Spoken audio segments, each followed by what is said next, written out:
आप सब जानते हो। शरीर का नाम मोनू बहन,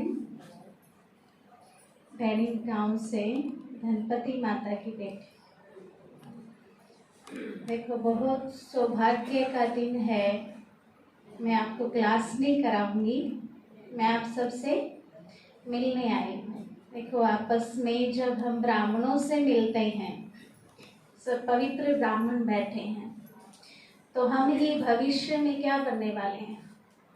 अभी क्लास अब सुन रहे थे, निश्चय बुद्धि विचंती, तो भविष्य में क्या बनेंगे, देवता बनने वाले हैं, है ना। तो जब देवता आपस में मिलते हैं तो वो रूरिहान, वो स्नेह अलग ही होता है। दुनिया में जब मिलते हैं तो इतना खुशी नहीं होती, इतना स्नेह की भावना नहीं, लेकिन जब आपस में ब्राह्मणों से मिलते हैं, दृष्टि लेते हैं, तो ये भी मेरा, मैं कहूँगी, श्रेष्ठ भाग्य है जो आप सबसे मिल रही हूँ।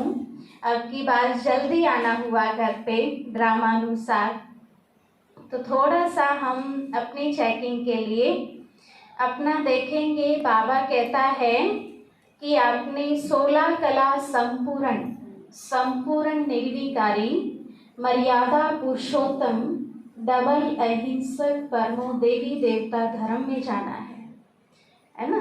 तो अपनी चेकिंग करें, क्या मैं देवता बनने के लायक हूँ। कितने कला संपूर्ण है देवता? 16 कला संपूर्ण है। तो हम अगर मान लो अभी इसी टाइम मेरा शरीर छूट जाए, क्योंकि बाबा ने तो टाइम नहीं दिया ना, डेट नहीं दी, अचानक का, अगर इसी टाइम मैं अगर शरीर छोड़ देती हूँ तो मैं भविष्य में कौन सी कला बनूंगी? त्रेता में जाने वाली देवात्मा बनी हूँ या सतयुग में जाने वाली बनी हूँ? उसकी निशानी क्या है? 16 कला बने हैं या 14 कला? चंद्रवंशी कितने कला बने? 16 बन गए। कितने बने हैं? 14 कला बन गए, पक्का? देखो, हम दुनिया का उदाहरण दिखाते हैं। रामायण में देखते हैं, श्री रामचंद्र वंशी था, 14 कला संपन्न।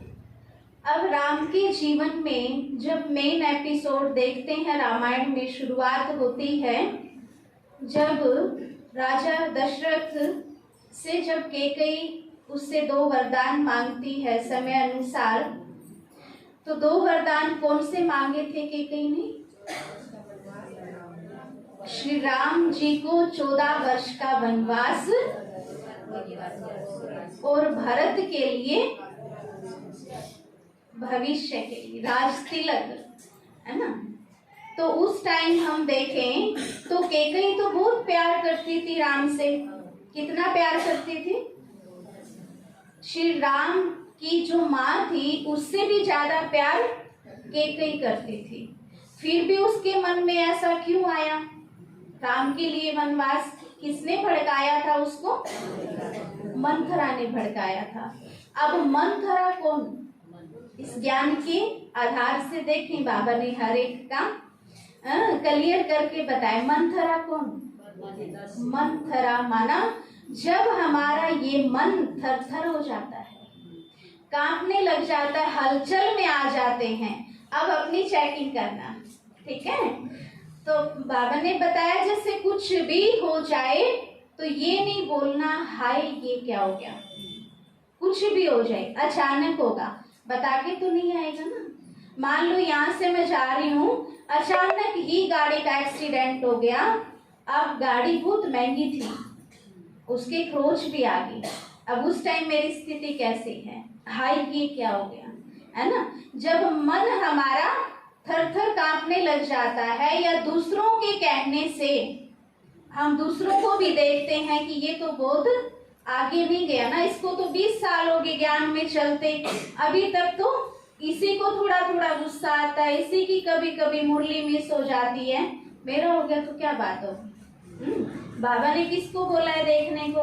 दीदियों को बोला, भाइयों को बोला कि ब्रह्मा कुमार भाइयों को देखने? दादियों को भी नहीं बोला बाबा ने। किसको बोला है? ब्रह्मा बाबा को और मम्मा को देखना है ना। तो कई बार मन यहाँ हमारा डामाडोल हो जाता है। दूसरा, कोई भी सिचुएशन आती है घर में, पारिवारिक समस्या आती है, उस टाइम भी हम अचानक घबरा जाते हैं। तो वहां तो हमारा मन नहीं कांपता या दूसरों के कहने अनुसार तो नहीं चलते, तो वो थी मंथरा।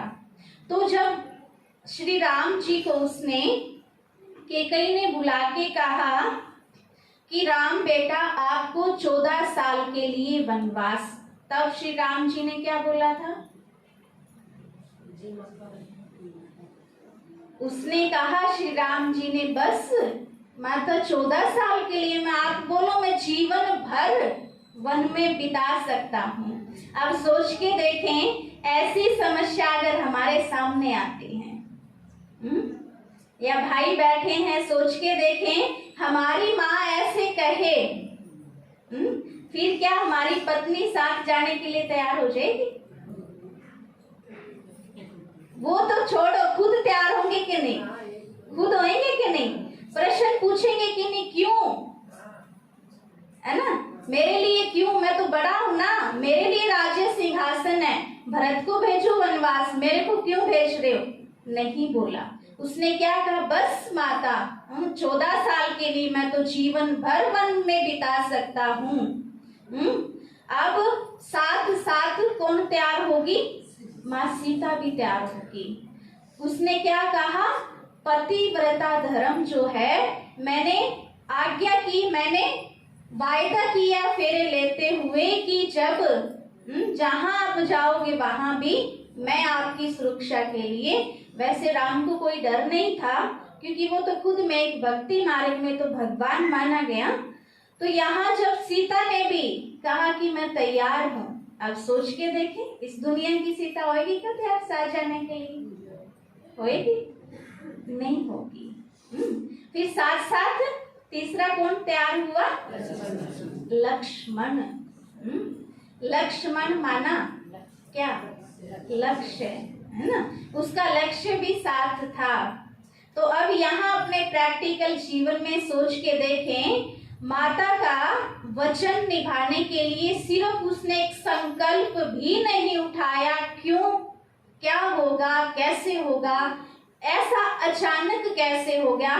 तो अब सोच के देखें, हमारे सामने भी जब दीदियां या दादाजी कोई भी आपको सेवा के लिए अर्थ कहीं भेजते हैं, कुछ कहते हैं, मन में प्रश्न उठता है कि नहीं? सोच के देखें। या हमें ये लगता है नहीं, ये काम करने से ना गलत हो सकता है। मान लो दीदी ने बोला यहाँ सफाई करनी है, बाद में बोला खिड़की साफ करनी है। खिड़की साफ करेंगे तो नीचे आएगी मिट्टी, पहले दीदी ने नीचे सफाई के लिए बोल दिया, तो बाद में फिर प्रश्न उठता है कि नहीं, पहले नहीं बोल सकते थे दीदी खिड़की साफ करने के लिए? आएगा कि नहीं मन में प्रश्न? अब किसने कहा है? किसने कहा है? दीदियों के द्वारा किसने बोला? बाबा ने बोला, है ना। तो राम जी की आज्ञा इतनी श्रेष्ठ थी, वो सिर माथे अपनी बड़ों की आज्ञा के अनुसार चलता था। अब हम प्रैक्टिकल में देखें, हम 14 कला बन गए? बन गए 14 कला? नहीं बने, है ना। वो 8, 12, 10 के लिए तो बाबा ने उदाहरण ही नहीं दिया, और 16 कला के लिए बाबा ने उदाहरण दिया ब्रह्मा बाबा का और मम्मा का। मम्मा भी आगे कैसे गई ज्ञान में, संपूर्ण कैसे बनी, जो ब्रह्मा बाबा से भी वो पहले संपूर्णता को प्राप्त हुई। तो उसका भी यही उदाहरण हम देखते हैं। जी बाबा कहा उसने, जी हजूर कहा, हर घड़ी को अंतिम घड़ी समझा। तो हम भी अगर इस ज्ञान मार्ग में आगे बढ़ते हैं तो उसका पहला यही कहेंगे कि सबसे पहले जी हाँ करना है, हाँ जी बाबा करना है। जो भी बड़ों ने कहा, जो दीदियों ने कहा, जो भाइयों ने कहा, और घर में भी सबकी दुआएं लेनी है। यानी कि हम संपूर्ण बन रहे हैं, घर वाले जाओ साइड में, नहीं। बाबा ने कहा ये दुआएं ही आगे बढ़ाने के निमित्त बनती है, दुआएं लिफ्ट का काम करती है। आपने सबको खुश करना है। जब कोई अगर मेरे से एक भी नाराज है तो वो भी हिसाब जुड़ जाएगा।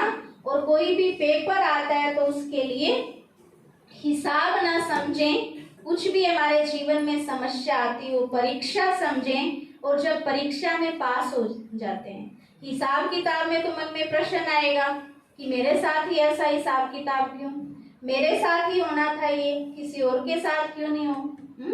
तो हर समस्या को हम परीक्षा समझें। क्योंकि मेरे मायने में तो, क्योंकि जब ब्राह्मण बन गए तो हिसाब किताब छुट्टू हो गया। जब ब्राह्मण बनने के बाद भी कोई समस्या आती है तो वो परीक्षा के रूप में ही आती है। क्योंकि बाबा कहता है मुझे देवता बनाना है। आज हम दुनिया में एक मटका भी लेते हैं तो उसको कितनी बार बजा के देखते हैं। और बाबा ने तो संपूर्ण राज्य सिंहासन सौंपना है, तो राज्य सिंहासन को चलाएंगे कैसे? अगर हमारे में एक भी कमी रह गई तो वो भी डामाडोल हो जाएगा सिंहासन। तो बाबा 16 कला संपूर्ण बनाने के लिए आया है। उसके लिए मेन सब्जेक्ट कौन सा बाबा कहता है? किस पे ज्यादा अटेंशन देना है? पहले है ज्ञान। ज्ञान तो समझ आ गया। ब्राह्मण बच्चों को सबको ज्ञान है और मुरली में तो बाबा रोज ज्ञान दे ही देता है, कोई कमी नहीं छोड़ता, है ना। दूसरा बाबा कहता है योग के ऊपर, है ना। योग भी बाबा ने सहज बताया कि याद करना है। योग तो दुनिया में भी बोलते हैं मुश्किल भी लगता है, यहाँ बाबा कहते हैं याद करना है। और याद कैसे करना है, क्या तरीका बताया बाबा ने याद करने का? कर्म करते हुए याद करना। कैसे याद करना है? जो रोज बाबा कहता है मुरली में बाबा रोज उस पॉइंट को रिपीट करते हैं। बाबा ने बोला है अपने को आत्मा समझ मुझे याद करो, है ना। अब अकेला आत्मा समझेंगे मैं आत्मा हूँ, मैं आत्मा। उससे पहले तोड़ने के लिए भी बाबा ने बोला है ना। क्या तोड़ना है? देह के संबंध, देह की जो भी चीजें इससे जुड़ी हुई हैं उन सब को भूलना है और अपने को आत्मा समझ के फिर याद करना है। फिर पाप कटेंगे, फिर विक्रम विनाश होंगे। उसका तरीका भी आप अपने जीवन में देखना कि मेरे विक्रम विनाश हो रहे हैं या और बढ़ रहे हैं। उसकी निशानी है आप बहुत शांत रहोगे। कोई भी समस्या आएगी घबराओगे नहीं, अचानक कुछ भी हो जाए हाय मुख से नहीं निकलेगा, क्यों नहीं आएगा, क्यों क्या के प्रश्न खत्म हो जाएंगे। और जब आप योग में बैठोगे तो योग में से उठने का मन नहीं करेगा, बार बार बातचीत करने का मन नहीं करेगा, शांति में रहने का मन करेगा। तो वो है हमारी आत्मिक स्थिति जो बार बार कहता है बाबा आत्मा का अभ्यास पक्का करो। मैं कौन हूँ? गुस्सा क्यों आता है? क्यों आता है गुस्सा? जब हम भूल जाते हैं कि मैं आत्मा हूँ। मैंपन क्यों आता है? मेरा नाम क्यों नहीं, मेरा मान क्यों नहीं, मेरा शान क्यों नहीं? क्योंकि जब हम मैं को, असली मैं को जब भूल जाते हैं तो असली मैं कौन हूँ? मैं अकेली आत्मा नहीं हूँ। कौन सी आत्मा हूँ? बाबा ने बहुत सारे प्रमाण दिए हैं। कौन सी आत्मा हूँ? पहले तो मैं शांत आत्मा हूँ। पहले अपने कर्मेंद्रियों को भी शांत, मन बुद्धि को भी शांत, फिर कोई भी हम स्वमान का अभ्यास कर सकते हैं। और आगे बढ़ने के लिए बाबा एक चीज रखने के लिए बोलते हैं कि रोज रात को बाबा को पोता मेल दे के सोना है, चार्ट दे के सोना है ना। बाबा कहते कोई बिजनेस भी करता है, व्यापार भी करता है तो रात को देखते हैं ना मेरे अंदर कितना मेरे को नफा हुआ, कितना नुकसान हुआ। तो यहाँ भी बाबा ने बहुत सारे तरीके भी बताए कि रात को सारे दिन का दिनचर्या, और जब हम रात को लिख के सोते हैं, बाबा को बता के सोते हैं तो अगले दिन भी अटेंशन रहता है कि कल तो मैंने 10% गुस्सा किया था, अगले दिन वो भी नहीं आना चाहिए। अगर ये मैंने गलत काम किया तो कांटा लगाना पड़ेगा, है ना। अगले दिन फिर उसके ऊपर अटेंशन रहता है, इसलिए बाबा ने कहा चार्ट देके सो। और आगे बढ़ने का तरीका सारा दिन स्वमान में रहना। बाबा ने बहुत सारे स्वमान दिए हैं, मैं अपने जीवन का बताती हूँ। हर 1 घंटे का जब हम अलग स्वमान लेते हैं, आप अपने तरीके से कर लेना।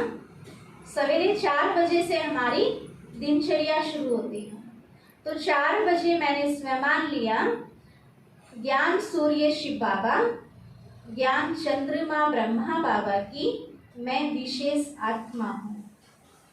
ज्ञान सूर्य शिव बाबा, ज्ञान चंद्रमा ब्रह्मा बाबा की मैं विशेष आत्मा हूँ। फिर 5 बजे मैं ज्ञान सितारा हूँ। कौन सा 5 बजे? मैं ज्ञान सितारा हूँ। 6 बजे एक्सरसाइज भी बाबा ने कहा शरीर को भी एवर हेल्दी रखना है, तो 6 बजे मैं एवर हेल्दी हूँ, मैं स्वस्थ आत्मा हूँ। 7 बजे अगर मुरली पहले होती है, जब भी आप मुरली सुनते हो, 7 बजे मैं गॉडली स्टूडेंट हूँ, भगवान मुझे पढ़ाता है। देखो कितने भाग्यशाली हम। कौन पढ़ाता है? वो नशा रहना चाहिए, है ना। दुनिया वाले तो अब तक ढूंढ रहे, और वो हमें सवेरे सवेरे आके जगाता है, हम पढ़ाता है, कितने भाग्यशाली हैं। 7 बजे मैं गॉडली स्टूडेंट हूँ। 8 बजे मैं मास्टर सर्वशक्तिवान हूँ। शक्तियाँ कितनी होती हैं? 8। तो मैं मास्टर सर्वशक्तिवान आत्मा हूँ। 9 बजे मैं खुशबू देने वाली रूहे गुलाब हूँ। मैं खुशबू देने वाली खुशबूदार रूहे गुलाब हूँ। और 10 बजे मैं परमात्मा पिता की छत्र छाया के नीचे हूँ, काम करते हुए परमात्मा पिता की छत्र छाया के नीचे हूँ।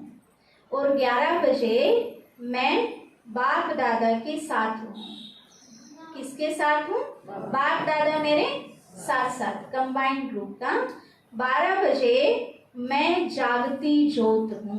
12 बजे सूरज तेज जग जाता है ना, मैं जागती ज्योत हूँ। ऐसे इस आत्मा का दीपक सदा जगता रहता है। और 1 बजे मैं नंबर 1 विजयी आत्मा हूँ। कौन सी आत्मा हूँ? मैं नंबर 1 विजयी आत्मा हूँ। 2 बजे कि मैं दोबारा भी ले सकते हैं, बाप दादा के साथ हूँ, कंबाइंड हूँ, या ब्रह्मा बाबा और मम्मा दोनों मेरे साथ साथ चल रहे हैं। एक पिता है और एक माता है, मैं इनकी उंगली पकड़ के चल रही हूँ, तो मुझे कुछ नहीं हो सकता। बाहर भी कहीं जाते हैं तो बाबा को साथ लेके। और 3 बजे मैं निराकारी, निर्विकारी, निरहंकारी आत्मा हूँ, जो ब्रह्मा बाबा के लास्ट 3 स्लोगन थे। निराकारी, निर्विकारी, निरहंकारी आत्मा हूँ। और 4 बजे मैं चारों युगों में श्रेष्ठ पाठ बजाने वाली हीरो पाठधारी आत्मा हूँ, क्योंकि बाबा कहता है आपके चारों युगों में आपका श्रेष्ठ पाठ रहा है। शुरुआत में सतयुग में तो, त्रेता में आप दोनों युगों में तो थे ही देवकुल की आत्मा। जब द्वापर युग आता है तो भक्ति मार्ग में देवता रूप में आपकी पूजा होती है। और फिर संगम युग पे तो शिव बाबा क्या बनाता है? ब्राह्मण सो देवता बनाता है। ब्राह्मण में तो कितने सारे स्वमान हैं, और फिर फरिश्ता बनाता है। बाबा ने कहा आप चारों युगों में ही महान हो, हीरो पाठधारी आत्मा हूँ। 5 बजे मैं प्रकृति के 5 तत्वों के ऊपर विजय प्राप्त करने वाली, या 5 तत्वों को पावन करने वाली प्रकृति जीत आत्मा हूँ। 6 बजे, 6 से 7:30 योग होता है। 6 बजे मैं माइट हाउस आत्मा हूँ, पूरे प्रकृति को शक्तियों का, शांति का, सुख का दान करने वाली माइट हाउस आत्मा हूँ। 7 बजे मैं सतोगुणी हूँ। सातों गुण मेरे में हैं। पवित्रता, सुख, शांति, प्रेम, ज्ञान, आनंद, शक्ति, सारे गुण हैं। सतोगुणी आत्मा हूँ। 8 बजे मैं अष्ट रत्नों में आने वाली आत्मा हूँ। कई कहते हैं 8 रत्नों में तो दादियाँ पहुंच गई, लेकिन बाबा ने तो नहीं बोला कभी, है ना। बाबा ने बोला आ सकते। एक मुरली में बाबा ने कहा था, व्यक्त मुरली में, अगर माला पूरी होगी ना, मैं उसी माला के लड़ी लगा दूंगा, आप उसी माला के अंदर आ सकते हो। तो बाबा ने 8 बजे अष्ट रत्नों में आने वाली विशेष आत्मा हूँ। 9 बजे मैं महान आत्मा हूँ और 10 बजे मैं आशिक, शिव बाबा माशुक, उसकी गोद में समाने वाली आत्मा हूँ। फिर बाबा की गोद में सोना है। अगर आपको याद रखने रख सकते हो। बाकी हर एक का अपना अपना पुरुषार्थ है। बाबा पुरुषार्थ भी कहता है, और तीव्र पुरुषार्थ जो आजकल बाबा मुरलियों में कहता है। तीव्र माना ये नहीं तेज तेज करने लग जाएंगे। मान लो हम तेज भागते हैं तो क्या होगा, गिरेंगे। कोई भी काम जल्दी जल्दी करते हैं तो क्या होगा, कुछ गड़बड़ होएगी। मान लो हम रसोई में काम कर रहे हैं तो वो जल्दी जल्दी करते हैं तो क्या होगा, एक साइड दूध रखा हुआ, दूसरी साइड आटा भी गूंद रहे हैं। अब जिस माता की चारों तरफ नजर रह सकती है शांति में, नहीं तो दूध भी निकल जाएगा। तो यहाँ बाबा ने ये तेज तेज नहीं बोला पुरुषार्थ। तीव्र का मतलब है हमेशा, है ना, जो निरंतर बाबा की याद रहे, हमेशा बीच में टाइम वेस्ट ना जाए, नेगेटिव में ना जाए। तो तीव्र माना सदा पुरुषार्थी, पुरुषार्थ माना पुरुष माना आत्मा, अर्थ माना उसके भान में टिकना। तो तभी हम पुरुषार्थ कर सकते हैं। तो आप सब से मिलके बहुत खुशी हुई। ओम शांति।